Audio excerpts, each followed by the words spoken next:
Y bienvenidos a todos ustedes, especialmente si acaba de llegar, si está viendo este mensaje más tarde en la semana o en otra ocasión, bienvenido sea. Que Dios nos bendiga por medio de su palabra. ¿Con qué luchas tú a diario? ¿Con la depresión, la ansiedad, una enfermedad, un matrimonio conflictivo? Quizás una materia difícil en el colegio, dificultades financieras, dificultades con su negocio. Creo que habrá muchas luchas si pudiéramos hacer una encuesta aquí y para cada una las luchas serían diferentes y cada uno tendría una idea de cuál de esas luchas es la peor. Pero además de todas esas luchas que acabo de mencionar, las otras luchas que ustedes tengan, hay una lucha que es básicamente la más importante de todas. Y la lucha más fuerte que todas, es la lucha contra el pecado. Y Satanás sabe que luchamos contra el pecado. Satanás sabe que tenemos una naturaleza humana que prefiere y busca las cosas que realmente podrían destruir nuestras almas. Y ya se aprovecha de eso. Eso me recuerda el muñeco de nieve, Olaf, de la historia de la película Frozen, si han visto esta película. Olaf es un muñeco de nieve que, por supuesto, nunca ha experimentado el verano. Pero cree que sería muy chévere existir en verano, saber qué hacen los muñecos de nieve en el verano. Entonces sueña con hacer un picnic bajo el sol. Sueña con ir a la playa y broncearse y meterse en el océano para nadar. Y cree que esto sería tan chévere y sueña con hacerlo. Pero por supuesto, las cosas que él cree que son tan buenas son las cosas que lo matarían. Y Satanás sabe eso acerca de nosotros también. Se aprovecha de nuestras debilidades y nuestros deseos para tentarnos, para tramar contra nosotros. Lo ha hecho contra muchas personas y hoy al comenzar esta serie nueva de mensajes llamado Escándalo, vamos a ver cómo el diablo tramó contra algunas personas en la vida de Jesús para conspirar contra Jesús. Pero también vamos a volver al principio del ministerio de Jesús para saber lo que Él hizo para lidiar con la tentación. Porque aunque lo creas o no, Jesús luchó con la tentación también. Él fue tentado. Entonces vamos a Lucas capítulo 4, versículo 1. Jesús, lleno del Espíritu Santo, volvió del Jordán y fue llevado por el Espíritu al desierto. Ahí estuvo 40 días y fue tentado por el diablo. No comió nada durante esos días, pasados los cuales tuvo hambre. ¿Por qué ir a un lugar, a un desierto, para vivir y para ayunar, si sabes que tu peor enemigo acecha ahí? Bueno, la respuesta es la voluntad de Dios. Era la voluntad del Padre que Jesús hiciera esto. Era parte de su plan para vencer al diablo, ¿verdad? ¿Dónde vivió Adán? En un huerto lujoso. Pero aquí Jesús, el segundo Adán, entra al desierto, a un lugar donde casi no vive nada, para tener éxito donde antes falló el primer Adán. Y con una sola palabra todopoderosa de su boca, hubiera podido hacer huir al diablo de su presencia.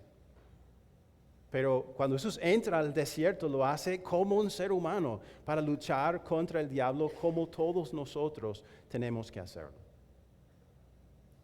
Entonces, cuando está en su punto más débil, el diablo ataca.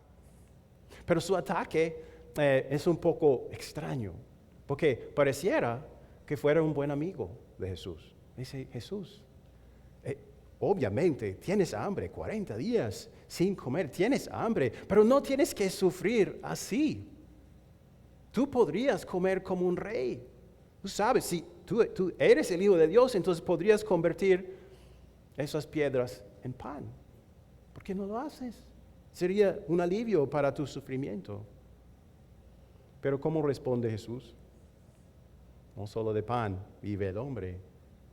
Dice, estoy aquí no para hacer mi propia voluntad, estoy aquí para hacer la voluntad de mi Padre. Y yo confío en que Él tiene el poder de preservar mi vida con pan o sin pan. ¿Creen que Dios es digno de nuestra confianza? ¿Sí o no?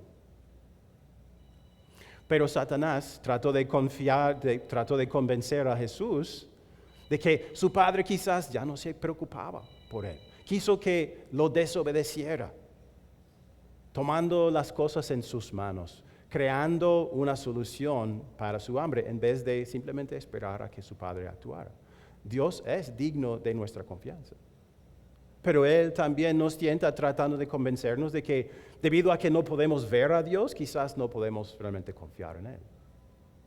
O en un momento de tribulación quiere convencernos a exigir que Dios nos dé alguna señal obvia para que sepamos que está con nosotros y nos ama. ¿Qué debemos hacer cuando viene la tentación? David escribió el Salmo 23 y en el Salmo dice esto. Me gusta este gráfico. El Señor es mi pastor, nadie me falta. David, en cualquier momento, creía que cualquier cosa que tuviera en ese momento era suficiente, porque dice, el Señor es mi pastor, nada me faltará. Sabía que su buen pastor, el Señor, lo cuidaba en todo momento. Y él tenía muchos ejemplos de esto en las Escrituras.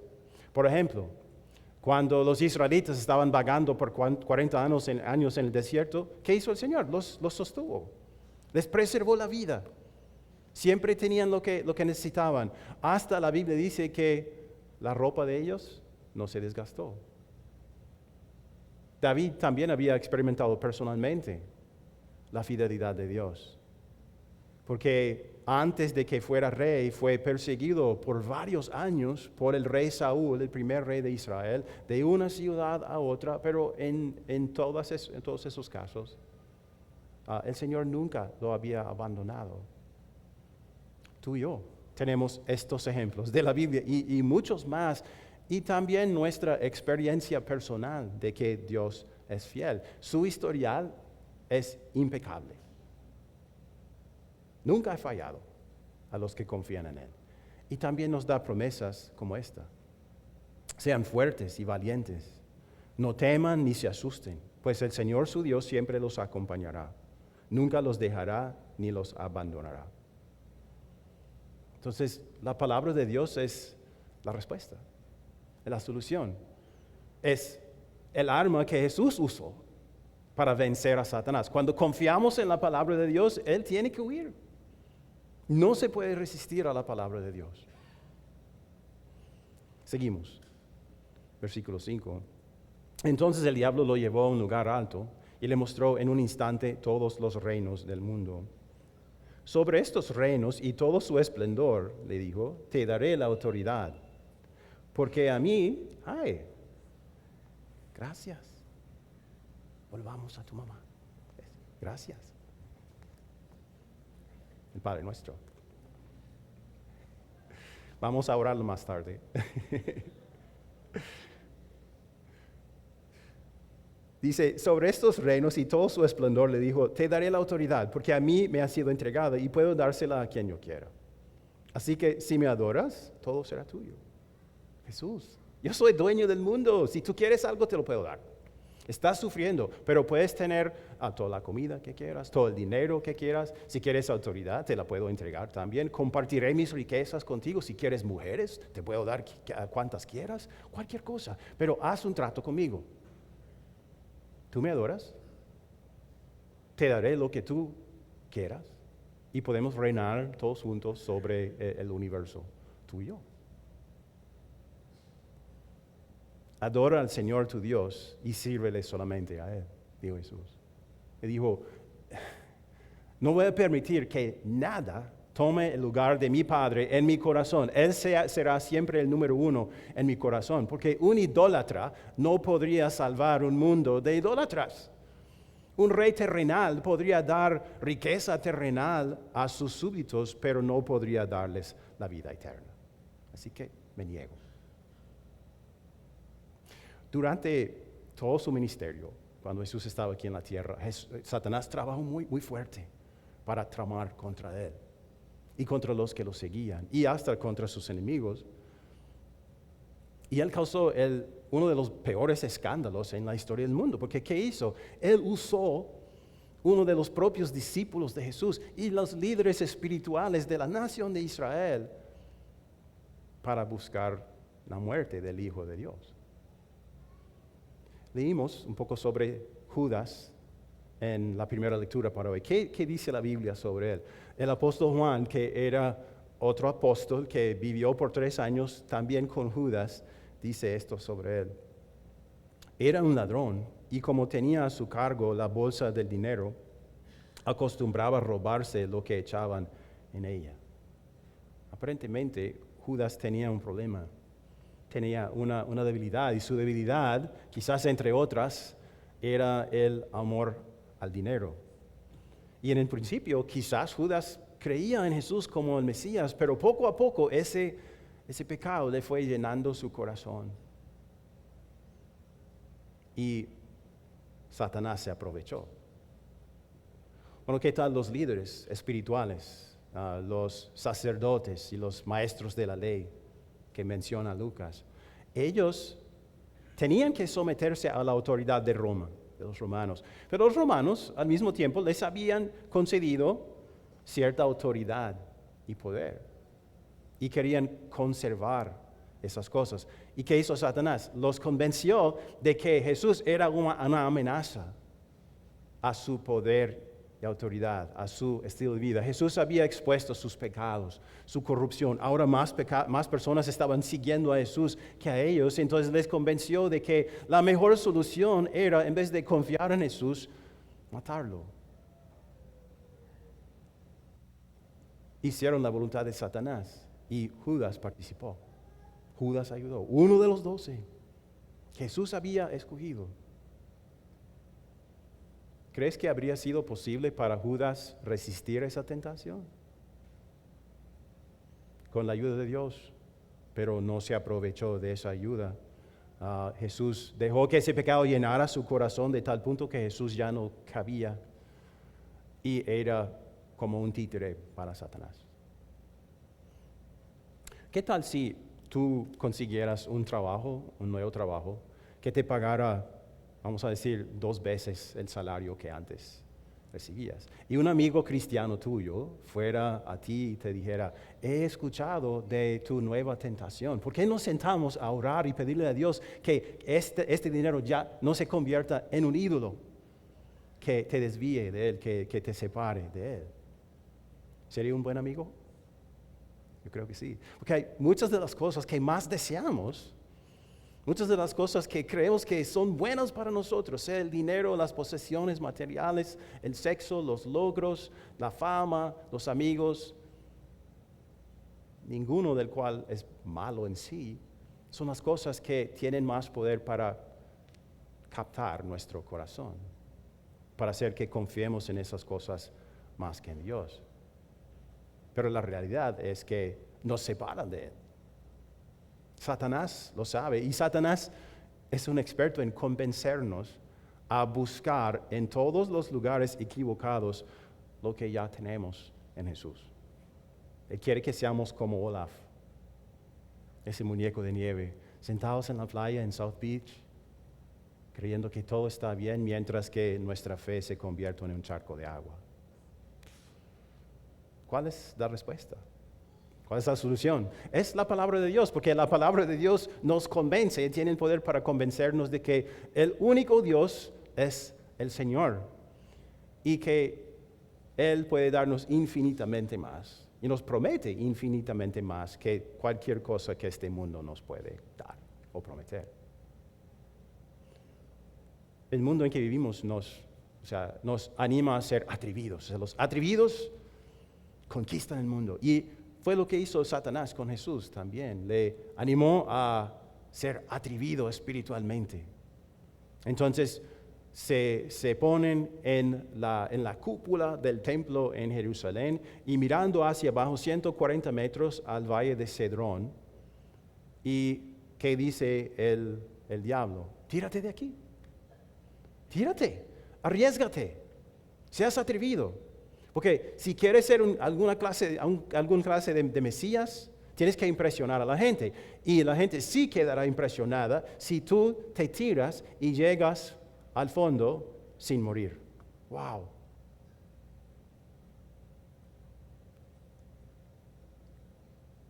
Y dice también, ordenará que sus ángeles te cuiden, te sostendrán sus manos para que no tropieces con piedra alguna. Tu Padre te protegerá, lo dice así. ¿Pero qué estaba haciendo? Estaba tomando un versículo, una promesa de Dios a sus hijos, de su protección general, y usándolo como una justificación para el pecado. Y vemos esto en la respuesta de Jesús. Dice, no pongas a prueba al Señor tu Dios. Sabía que eso sería un pecado. Una cosa es confiar en Dios para protegerte, y Él promete proteger a sus hijos. Si necesita usar ángeles para hacerlo, lo hará. Pero Jesús reconoció que sería un pecado hacer algo peligroso y retarle a Dios a protegerle y a rescatarle. Satanás es listo y siempre está buscando una oportunidad para meterse. En este caso, tergiversó las Escrituras para hacerlo. Y lo hace en nuestro caso también. Porque puede ser que una falsa interpretación de la Biblia nos parezca muy atractiva. Mejor que la verdad. Un predicador te podría convencer de que si tú te enfermas y si pides a Dios con suficiente fe, Él siempre te sanará de esa enfermedad. Solo tienes que decir, me declaro sano en el nombre de Jesús y quedarás sano, sin excepción, siempre, en todos los casos. Pero eso no es confiar en el poder, en el amor y en la voluntad de Dios. Es un intento por manipular a Dios, hacer que Él haga lo que tú quieras a pesar de lo que Él pueda querer. Dios podría tener una buena razón para mandar una enfermedad o una dificultad a tu vida. Creo que conocemos el caso de San Pablo, que dice que Satanás le clavó una espina en la carne y le rogó a Dios, ¿cuántas veces? 3 veces, que se la quitara. Y el Señor dijo, no, mi poder se perfecciona en tu debilidad. Es mejor que tú tengas esa debilidad. Y así es para nosotros también. Dios es un experto en cambiar el mal en bien. Mira lo que hizo por medio del pecado de Judas y el pecado de los líderes de la nación de Israel. Convirtió ese pecado en el mejor bien, en la salvación para toda la humanidad, para nosotros también. Satanás intentó 3 veces de desviar a Jesús en el desierto. Pero no fue la primera vez ni la última vez que lo tentó. Lo había tentado muchísimas veces antes que esos 40 días, estoy seguro. Y después también, especialmente cuando estaba en la cruz. Imagínense todas esas personas diciendo, si tú eres el Hijo de Dios, bájate, prueba que eres el Hijo de Dios. Satanás estaba detrás de todo eso, hasta el final, tratando de tentarle a abandonar su misión. Pero en estas 3 ocasiones y en todas las otras, ¿qué pasó? ¿Cómo salió Jesús? Victorioso. Nunca cedió a una sola tentación, nunca pecó.